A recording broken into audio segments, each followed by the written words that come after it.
नमस्कार, मैं हूं राजश्री शर्मा। दिन भर की खबरों में सबसे पहले नजर डालते हैं आज के मुख्य समाचारों पर। सांकेतिक रूप से बंद रखे प्रतिष्ठान, तिब्बती मार्केट के लिए जगह उपलब्ध करवाने का विरोध। कॉलेजों में नो ड्रग डे के रूप में मनाया जाएगा माह का प्रथम सोमवार। मानस अभियान के तहत जिला कलेक्टर ने परीक्षार्थियों को दिलाई नशा मुक्ति की शपथ। डीएपी की कमी, अवैध भंडारण करने वालों पर विभाग की पैनी नजर। डीएपी के अवैध परिगमन को लेकर अन्य राज्यों में लगाए नाके। कार्य बहिष्कार कर धरना लगाने की चेतावनी। संविदा कार्मिकों की स्क्रीनिंग के लिए जिले से डॉक्यूमेंट भिजवाने की मांग। और अब समाचार विस्तार से। अब हनुमानगढ़ में भी व्यापार करना किसी मुसीबत से कम नहीं है। अगर आप भी हनुमानगढ़ में व्यापार करना चाहते हैं तो सोच समझकर करना होगा, क्योंकि इसके लिए विवाद का सामना करना पड़ सकता है। ताजा मामला तिब्बत मार्केट और रेडीमेड एसोसिएशन का है, जिनमें व्यापार को लेकर विवाद खड़ा है। दरअसल वरिष्ठ अधिवक्ता शंकर सोनी ने मानवता के नाते जब विधायक से तिब्बती मार्केट लगाने वालों के लिए आग्रह किया तो उन्होंने जिला न्यायालय के सामने खाली पड़ी खुद की जगह निःशुल्क उपलब्ध करवा दी। इसके बाद स्थानीय रेडीमेड एसोसिएशन में रोष है। एडवोकेट शंकर सोनी ने कहा कि यह मामला सिर्फ हनुमानगढ़ के रेडीमेड व्यापारियों का नहीं है, यह मामला मानवता और अंतर्राष्ट्रीय बंधुत्व का है। हम सभी को पता है कि तिब्बती लोग हमारे देश में शरण लिए हुए हैं। इन्हें भारत में कानूनी रूप से भी व्यापार करने का पूर्ण अधिकार है। इन्हें किसी की अनुमति की आवश्यकता नहीं। यह लोग निजी दुकान में जाकर अपनी स्टॉल लगाकर लिमिट सीमा 4 लाख रुपए तक का माल बेचते हैं, तो इन्हें किसी टैक्स के लाइसेंस की आवश्यकता भी नहीं है। व्यापारियों की ओर से यह मांग करना कि इन्हें शहर से बाहर निकाला जाए, तो यह चीजें उन्हें शोभा नहीं देती। मारवाड़ी व्यापारियों ने पूरे भारत में व्यापार कर पैसे कमाए हैं, हमें भी कहीं जाना पड़ सकता है। तिब्बती लोग भी कई सालों से अपनी मार्केट लगाकर पेट भर रहे हैं। व्यापारियों को अगर विरोध करना है तो ऑनलाइन ट्रेडिंग का करें। वे खुद स्थानीय लोगों को सस्ती और बढ़िया वस्तुएं उपलब्ध करवाएं। उन्होंने स्थानीय व्यापारियों से कहा कि वे इन लोगों को व्यापार करने दें ताकि वे भी अपने परिवार का पेट पाल सकें। ये मामला कोई सिर्फ हनुमानगढ़ के रेडीमेड व्यापारियों का और इन तिब्बतियन का नहीं है। ये मामला है मानवता का और अंतर्राष्ट्रीय बंधुत्व का है। हम सबको पता है ये लोग हमारे देश में शरण लिए हुए हैं और इनको भारत में कानूनी रूप से भी व्यापार करने का पूर्ण अधिकार है। जहां तक ये लोग अनुमति की बात करते हैं तो आप लोगों के ज्ञान के लिए बता दूं कि इनको किसी की अनुमति की आवश्यकता नहीं है। किसी निजी दुकान में अगर ये जाके अपनी स्टॉल लगा के और एक लिमिट सीमा में 4 लाख तक का माल बेचते हैं तो इनको किसी कोई टैक्स के लाइसेंस की भी आवश्यकता नहीं है। अब जहां तक व्यापारियों की आपत्ति है कि इनको शहर से बाहर निकाला जाए, तो मैं तो उनसे हाथ जोड़ के आग्रह करना चाहूंगा कि ये चीजें हमें शोभा नहीं देती। हमारे मारवाड़ी व्यापारियों ने तो पूरे भारत में जो है वो बार बार जा कर ही पैसे कमाए हुए हैं, तो अपने लोगों को भी जाना पड़ सकता है। आप में से कितने व्यापारी होंगे जो दूसरे शहरों से आके हनुमानगढ़ में आए हैं और ये लोग इतने सालों से बेचारे यहाँ अपना पेट भर रहे हैं। आपने जाके पूछा उन लोगों के पास अब खाने के लिए राशन है या नहीं है? आपको कितने बड़े व्यापारी वो दिख रहे हैं। अगर आप लोगों को करना ही है तो आप ये ऑनलाइन ट्रेडिंग हो रही है उसके खिलाफ लड़ो। आपके यहाँ के नागरिकों को आप उपलब्ध कराओ सस्ती और बढ़िया वस्तुएं। आज एक नया शोरूम खोलेगा, आप रोक लोगे क्या उसको कानूनन? तो इन गरीबों को आप कैसे रोक लोगे? तो मेरा तो आप व्यापारियों से आग्रह है कि इसे इशू मत बनाइए। इनको कानूनी अधिकार भी है जीने का, व्यापार का। शहर में हर साल की तरह इस बार भी तिब्बती मार्केट लगाने के लिए जगह उपलब्ध करवाने के विरोध में जंक्शन बाजार के व्यापारियों ने सांकेतिक रूप से अपने अपने प्रतिष्ठान कुछ समय के लिए बंद रखे। रेडीमेड एसोसिएशन के अध्यक्ष हरिओम सहगल ने बताया कि तिब्बती लोग सर्दी के सीजन में शहर में तिब्बती मार्केट लगाते हैं। इससे स्थानीय व्यापारियों को व्यापार में नुकसान झेलना पड़ता है। तिब्बती मार्केट लगाने की अनुमति न देने की मांग के संबंध में एसोसिएशन ने पिछले दिनों विधायक व नगर परिषद सभापति से मुलाकात की थी। तब विधायक ने स्थानीय व्यापारियों को आश्वस्त किया था कि तिब्बती मार्केट के लिए जगह नहीं दी जाएगी, लेकिन तिब्बत मार्केट लगाने के लिए स्वयं विधायक ने जिला न्यायालय के सामने खाली पड़ी खुद की जगह निःशुल्क उपलब्ध करवा दी है। उन्होंने मांग की कि शहर की बजाय शहर के बाहर तिब्बती मार्केट लगाने के लिए जगह दी जाए ताकि स्थानीय बाजार के व्यापारियों का कारोबार प्रभावित न हो। इस संबंध में विधायक से मुलाकात भी की जाएगी। हमारी हनुमानगढ़ जंक्शन की रेडीमेड एसोसिएशन, रेडीमेड के जितने भी थोक व्यापारी, खुदरा व्यापारी, सबकी एक यूनियन बनी हुई है। उसमें हमारी एक यही डिमांड थी अभी तिब्बत वाले यहाँ आके 2-3 महीनों के अंदर अंदर सारे व्यापार का सत्यानाश कर जाते हैं हमारे। तो उसमें हमने गुहार लगाई थी, अर्जी लगाई थी अपने गणेश राज जी को और सुमित जी रेणुआ को। तो हम इसीलिए इकट्ठे हो रहे हैं। अभी हम उनके पास जाएंगे और अपनी मांग उनके सामने रखेंगे। भी उनको यहाँ शहर में जगह ना दी जाए, अगर देनी है तो शहर से बाहर कहीं जगह दी जाए। बिल्कुल डिमांड भी की थी और हमें आश्वस्त भी किया गया था प्रशासन की तरफ से कि उनको यहाँ पर शहर में जगह नहीं दी जाएगी और आप अपना व्यापार कीजिए, आपको समस्या नहीं आएगी। अब दीपावली का त्योहार बिल्कुल सर पर है, 2 दिन बाद 4 दिन बाद दीपावली का त्योहार है और अब हम व्यापारी अपनी दुकानें सबने मंगल की।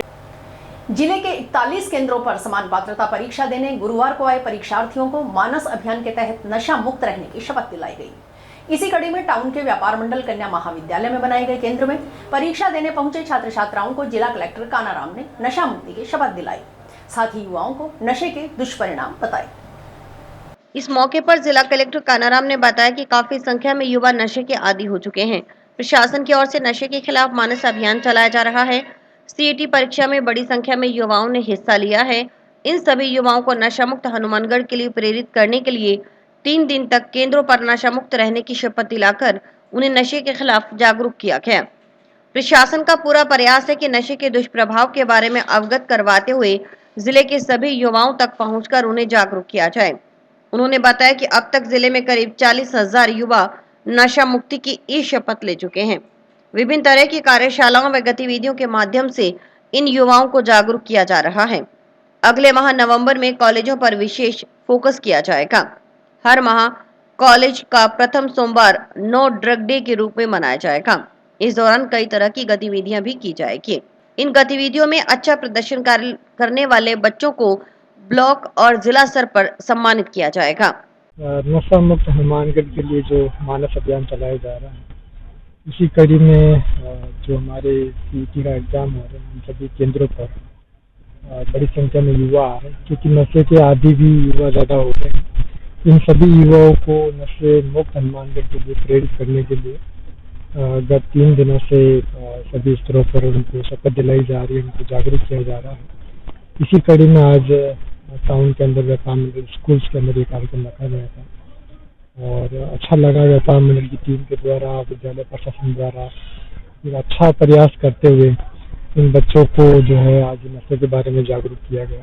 तो प्रशासन का पूरा प्रयास है इस जिले के सभी युवाओं तक इस नशे के दुष्प्रभावों के बारे में और इसको दूर रहने के लिए जिस तरह के जागरूक किया जाना है, वहाँ तक हम लोग पहुँच रहे हैं। और अभी तक हमारे जिले में लगभग 40,000 युवाओं ने जो हमारा मानस ई प्लेस प्लेटफॉर्म है उस पर ई प्लेस दे चुके हैं। विभिन्न तरह की कार्यशाला और इवेंट के माध्यम से उनको लगातार जो है जागरूक किया जा रहा है। मुक्ति अभियान के अंतर्गत आज कलेक्टर साहब, एडीएम साहब हनुमानगढ़ ने हमारे यहाँ बच्चों को नशे की बुराइयों के दुष्परिणाम के बताए और ये आज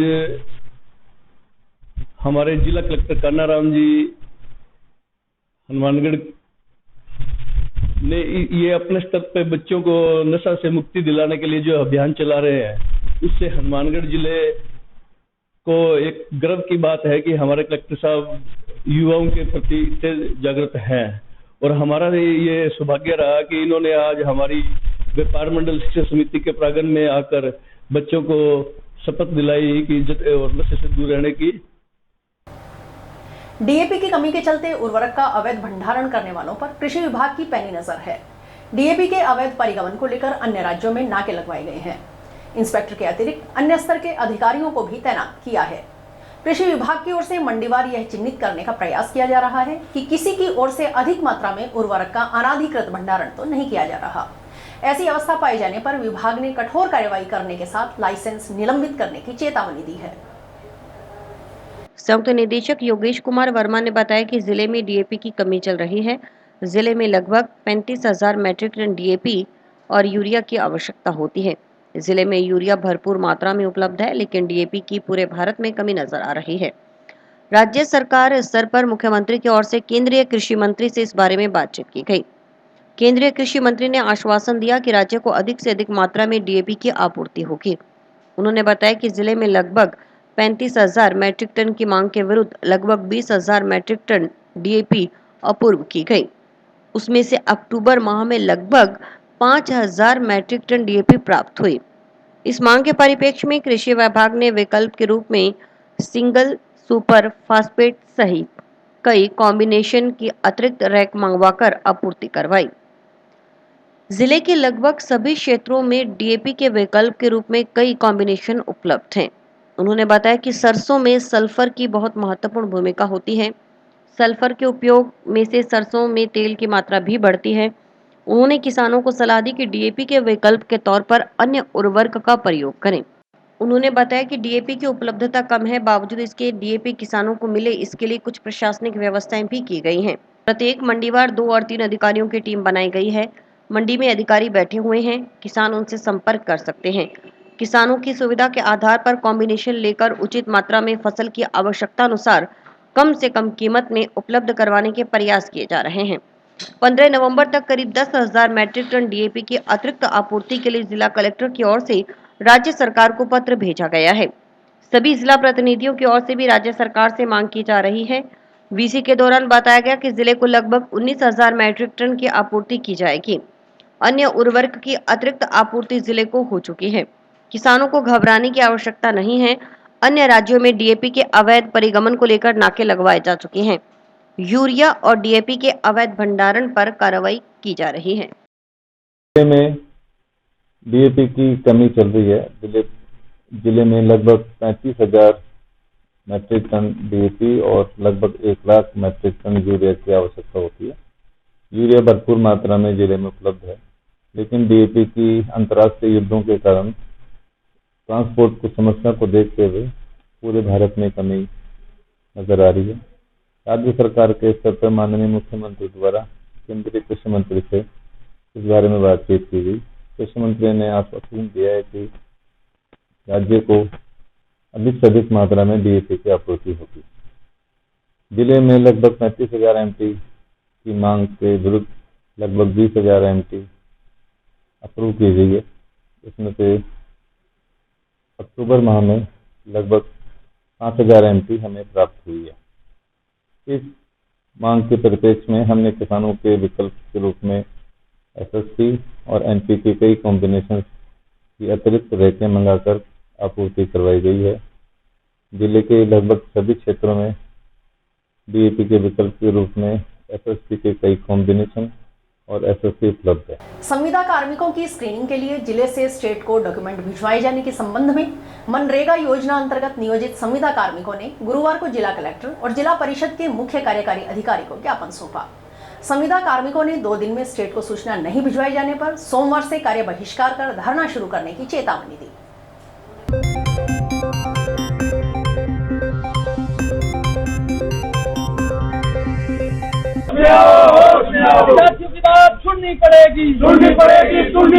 मनरेगा योजना में संविदा कार्मिकों की स्क्रीनिंग हेतु जिले से डॉक्यूमेंट जाने थे। आज 2 महीने हो गए, डॉक्यूमेंट वेरिफिकेशन हुए, लेकिन स्टेट को सूचना नहीं गई है। इस संबंध में हमने आज जिला कलेक्टर और मुख्य कार्यकारी अधिकारी को ज्ञापन देके ये चेतावनी दी है कि अगर हमारी सूचना 2 दिन में नहीं भेजते हो तो सोमवार से हम धरने पे बैठेंगे और कार्य का बहिष्कार करेंगे। हमारी स्क्रीनिंग होकर हमारा नियमितीकरण होना था, जो सूचना नहीं जाने की वजह से नहीं हो पा रहा है, क्योंकि स्टेट कह रहा है जब तक 33 जिलों की सूचना नहीं आएगी हम कार्रवाई नहीं करेंगे। और 5-6 जिले बचे हुए, सबकी सूचना चली गई। हमारी डॉक्यूमेंट वेरिफिकेशन हुए 2 महीने हो गए। उन्होंने कहा मैं अभी क्यों नहीं गई है, सीओ साहब से बात करता हूँ मैं, जानी चाहिए इसमें। रिश्वत लेते ट्रैप किए गए जल संसाधन विभाग के वरिष्ठ सहायक सतपाल को भ्रष्टाचार निरोधक ब्यूरो की हनुमानगढ़ इकाई ने गुरुवार को श्री गंगानगर एसीबी कोर्ट में पेश किया। मजिस्ट्रेट के आदेश पर एसीबी ने वरिष्ठ सहायक को न्यायिक अभिरक्षा में जेल भिजवा दिया। इससे पहले बुधवार को ट्रैप की कार्यवाही के बाद देर रात तक एसीबी की टीम ने ब्यूरो डीएसपी नरेश गेरा के नेतृत्व में आरोपी के बिजली कॉलोनी के पीछे वार्ड 56 स्थित आवास की तलाशी ली। इस दौरान एसीबी की टीम ने आरोपी के बैंक खातों की डिटेल के साथ ही चल अचल संपत्ति की डिटेल जुटाई। इसकी रिपोर्ट एसीबी मुख्यालय को भिजवाई गई है।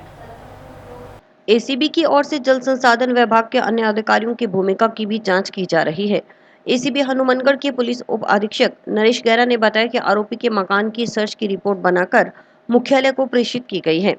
एसीबी डीएसपी गैरा ने आमजन से अपील की कि अगर कोई भी लोक सेवक जायज काम के लिए रिश्वत मांगता है या महंगा गिफ्ट लेने का प्रयास करता है तो उसकी शिकायत एसीबी की हनुमानगढ़ चौकी में करें।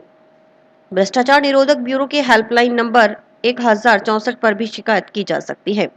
शिकायत पर तुरंत कार्रवाई की जाएगी। गौरतलब है कि भ्रष्टाचार निरोधक ब्यूरो मुख्यालय के निर्देश पर एसीबी की हनुमानगढ़ इकाई ने बुधवार शाम को कार्रवाई करते हुए सहायक अभियंता सर्वे एवं अन्वेषण इंदिरा गांधी नहर परियोजना चतुर्थ हनुमानगढ़ हाल प्रतिनियुक्त कार्यालय सहायक अभियंता घग्गर उपखंड जल संसाधन विभाग हनुमानगढ़ के वरिष्ठ सहायक सतपाल को परिवादी से 15,000 रुपए की रिश्वत राशि लेते रंगे हाथों गिरफ्तार किया था। खेत के रास्ते के खाला पर बनी पुलिया सिंचाई विभाग की ओर से स्वीकृत करवाने के आवाज में आरोपी वरिष्ठ सहायक सतपाल की ओर से 15,000 रुपए की रिश्वत राशि मांगकर परिवादी को परेशान किया जा रहा था। मैं इस संबंध में ये निवेदन करना चाहूँगा आम लोगों से कि कोई भी लोक सेवक कोई इस प्रकार की आपसे रिश्वत मांगता है और रिश्वत लेने का प्रयास करता है या कोई अनड्यू एडवांटेज गिफ्ट वगैरह कोई लेने का प्रयास करता है या लेता है तो उसकी शिकायत सीधे हमारे इसी हनुमानगढ़ चौकी में मेरे नंबरों पर भी की जा सकती है, बेसिक नंबर पर की जा सकती है या हमारा जो हेल्पलाइन नंबर है स्टेट का भ्रष्टाचार निरोधक ब्यूरो का 1064 पे भी आप शिकायत कर सकते हैं, उस पर तुरंत कार्रवाई की जाएगी। नोहर के राजकीय कृषि महाविद्यालय में विभिन्न मांगों को लेकर पिछले 4 दिन से भूख हड़ताल कर रहे छात्र छात्राओं के अभिभावक गुरुवार को जिला कलेक्टर से मिले। उन्हें ज्ञापन सौंपकर छात्र छात्राओं की मांगे पूरी करवाने की गुहार लगाई। साथ ही चेतावनी दी कि मांग नहीं माने जाने की स्थिति में आंदोलन और तेज किया जाएगा। जिला कलेक्टर ने अधिकारियों को मौके पर भेजकर वार्ता करवाने के लिए आश्वस्त किया।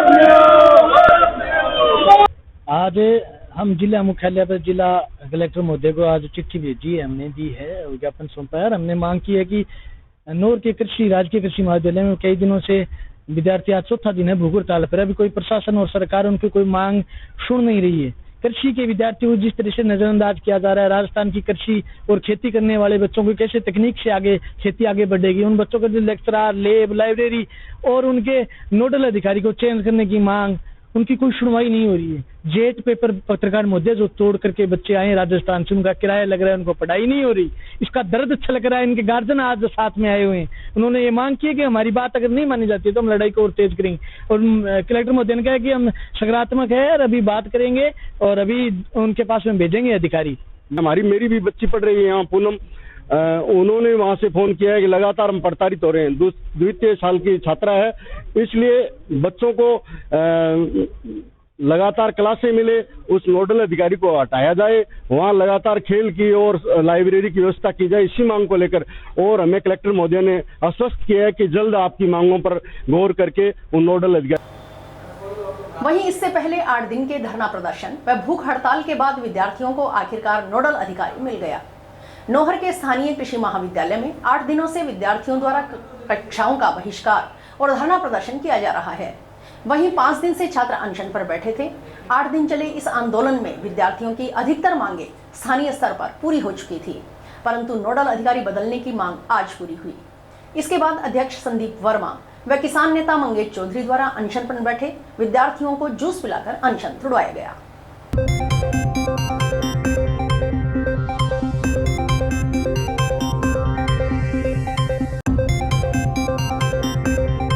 विद्यार्थियों के द्वारा ये धरना अपनी कुछ मांगों को लेकर दिया जा रहा था। अभी इसके संबंध में विद्यार्थियों को आश्वस्त किया गया है कि जो भी समस्याएं हमारे द्वारा हल करने वाली है वो तुरंत प्रभाव से हल कर दी जाएंगी, और जो समस्याएं आयुक्तालय स्तर की है इसके लिए आयुक्तालय स्तर पर हमारे उच्चाधिकारियों के माध्यम से समस्या के समाधान का प्रयास किया जाएगा। कृषि विश्वविद्यालय के संबंधित कॉलेज के छात्रों का, एसएफआई के विद्यार्थियों का पिछले कई दिनों से आंदोलन चल रहा था। पिछले 3 दिन से भूख हड़ताल चल रही थी। आज यहाँ इनकी जो मुख्य मांग थी नोडल अधिकारी चेंज करने की, नोडल अधिकारी हनुमानगढ़ के एनएमपीजी कॉलेज से लगाने के बाद इनकी मांगों पर बाकी खेल की समस्या थी, इनकी दूसरी कुछ मांगे थी, उन तमाम मांगों पर सौहार्दपूर्ण वार्ता हुई है, इनकी मांगे मानी गई है और ये जो जीत है विद्यार्थियों के संघर्ष की जीत है, इनकी लड़ाई की जीत है, एसएफआई के विद्यार्थियों की जीत है। और इसी के साथ समाचार समाप्त हुए। रोजाना देखते रहिए समाचार। नमस्कार।